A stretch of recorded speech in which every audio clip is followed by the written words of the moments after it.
There's EMI in the air. I can feel it. Let's go.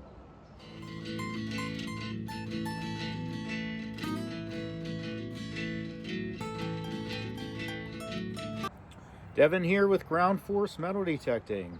So what the heck is EMI? Electromagnetic interference. Here's the thing, guys. Your metal detector, one of its main jobs, the job of the receiving side of the coil, is to listen for disturbances in a magnetic field. And it does that via radio frequencies. Um, so it's a giant radio antenna. Okay? And not only that, it's scanning bands of frequencies for anything it can hear. Um, what causes interference? Anything around you that's emitting a magnetic field. Big ones: Wi Fi, your phone. Okay? Think about this: your phone is transmitting a signal that can go miles to a tower and have crystal clear reception. It's a powerful transmitter. Um, Bluetooth from your phone, regular cell phone transmitting. Um, you know, anything that's electrical, power lines, electric fences are really bad. Um, Transformers on poles, not the robot cartoons, but the ones on poles. Although the cartoon guys probably emit EMI as well. Um, Anything that's got electrical power, that's got any kind of juice behind it, is emitting frequency strong enough for your metal detector to pick up.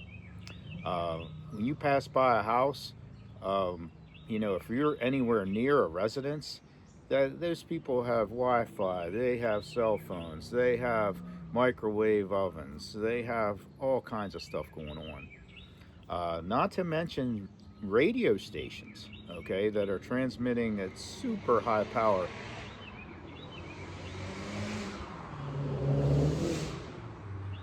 Anyway, um, disturbing my peaceful bird sounds. Anyway, here's how do we deal with EMI, right? Um, Different metal detectors are going to deal with it better than others, and in that you're going to have to use a couple different tactics. Um, if you have a high-end metal detector, let's talk about the ones that I talk about all the time: the XP Deus 2 and the MindLab Manticore. Okay, if you have one of those two, first of all, you're not going to have as much problem as somebody that has a cheaper metal detector. Cheaper metal detectors are going to be more susceptible to EMI. They just are. And here's the thing: think about EMI as a station that you don't want to hear on your radio. All right.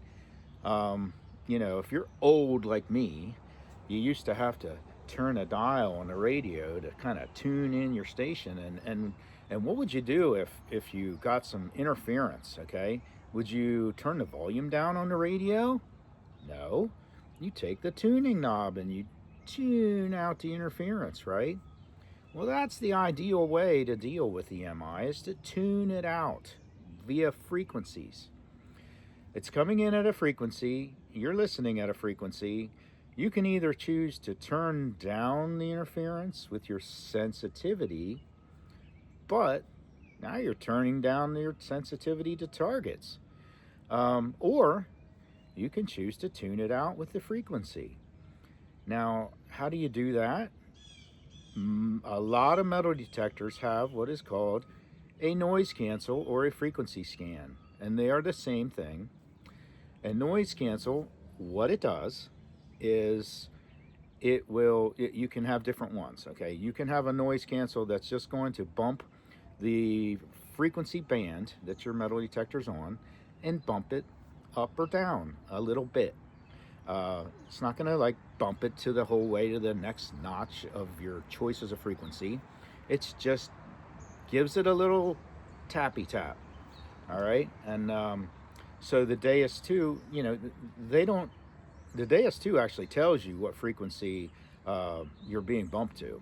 So if you're on a mono frequency, it'll bump it, and it'll actually tell you what frequency you're on. Now on multi-frequency, it doesn't, um, but it will do the frequency scan, automatically choose a band um, of frequencies just a little bit above or below, and it changes all the multi frequencies.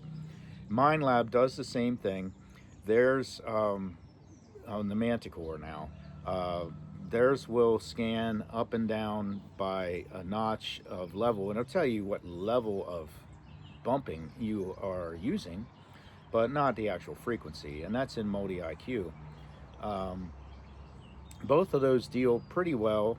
The Manticore better than the Deus 2 as far as the frequency scan, fixing a problem. The frequency scan on the Manticore works really good. The Deus 2, I don't have a lot of success. So on the Deus 2, if you're getting just terrible EMI that the frequency scan doesn't deal with, you're going to have to either one, change the frequency you're using, or lower your max frequency if you are in multi-frequency.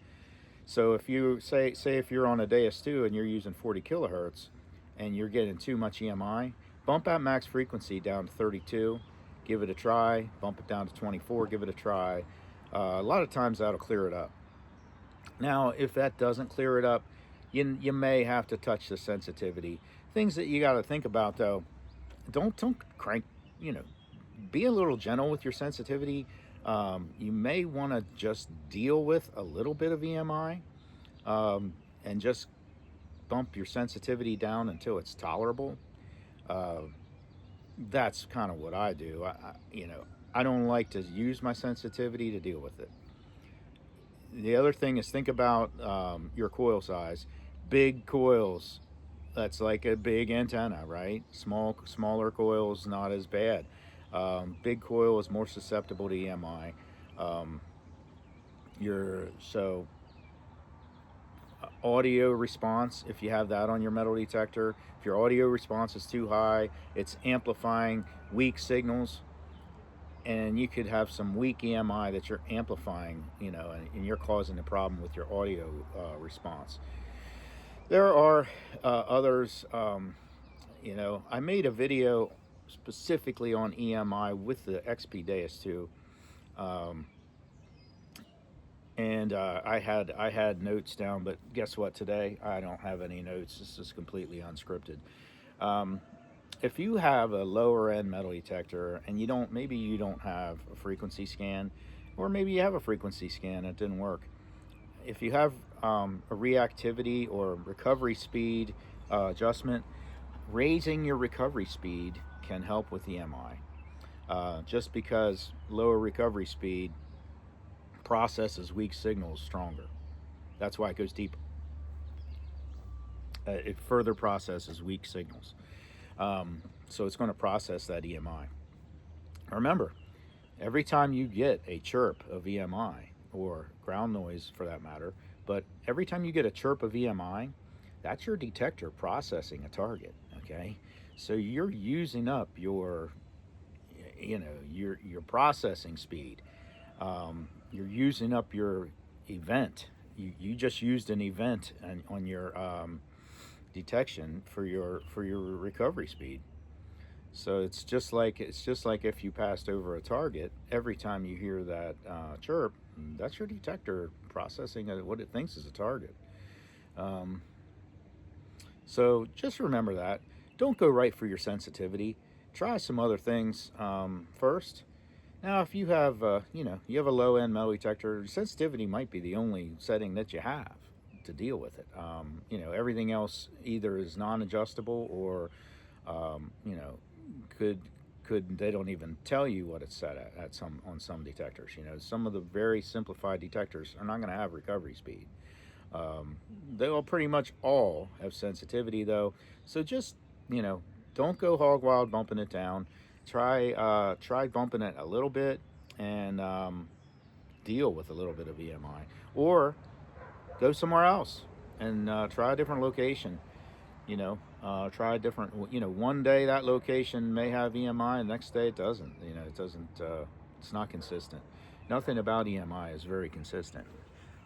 Um, the very best, setup that I've found for dealing with EMI is probably a tie between the Deus 2 with the HF2 coil, which almost has zero EMI, and the Manicore. That's why they're so much money, I guess. That you get what you pay for. Anyway, have a great day, everybody, and deal with your interference and swing away.